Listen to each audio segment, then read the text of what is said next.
உங்க வாழ்க்கையில உங்களை விட வேற யாரும் உங்களை இன்ஃப்ளூயன்ஸ் பண்றதில்ல. உங்கள விட வேற யாரும் உங்க மேல ஒரு பெரிய தாக்கத்தை ஏற்படுத்துறதில்லன்னு சொன்னா நீங்க நம்புவீங்களா? நீங்க நம்புனாலும் நம்பாட்டினாலும் இதுதான் உண்மை. நாம தான் நம்மகிட்ட அடிக்கடி பேசிக்கிட்டே இருக்கிறோம். நாம ஒரு நாளும் நம்ம கூட பேசுறத நிறுத்த மாட்டோம்.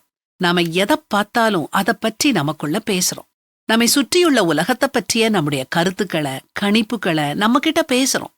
நம்ம மனசுக்குள்ள கேட்கிற குரலை வச்சுதான் நம்முடைய பாசம், நட்பு, அணுகுமுறை, நம்பிக்கை, நம்முடைய செயல்பாடுகள் திசை திருப்பப்படுது.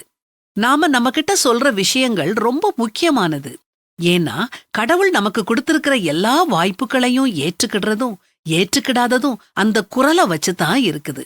அதனால நாம நமக்குள்ள உரையாடல ஆரம்பிக்கிறதுக்கு முன்னால ஒரு கேள்விய கேட்கணும்.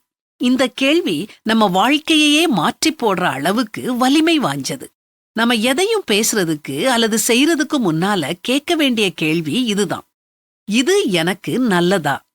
உதாரணத்துக்கு ஒண்ணு சொல்றேன். அன்னைக்கு நான் சீஸ் கேக்கையும் இட்லியையும் பார்த்தேன்.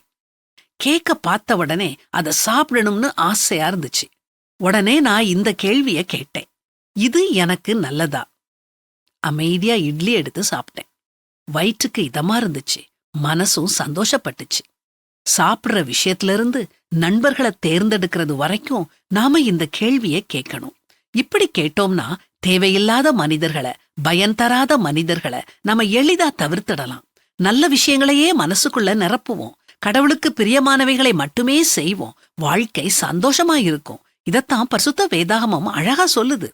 சகோதரரே, உண்மையுள்ளவைகளவைகளோ, ஒழுக்கமுள்ளவைகளவைகளோ, நீதியுள்ளவைகளவைகளோ, கற்புள்ளவைகளவைகளோ, அன்புள்ளவைகளவைகளோ, நற்கீர்த்தியுள்ளவைகளவைகளோ, புண்ணியம் எதுவோ, புகழ் எதுவோ, அவைகளையே சிந்தித்துக் கொண்டிருங்கள்.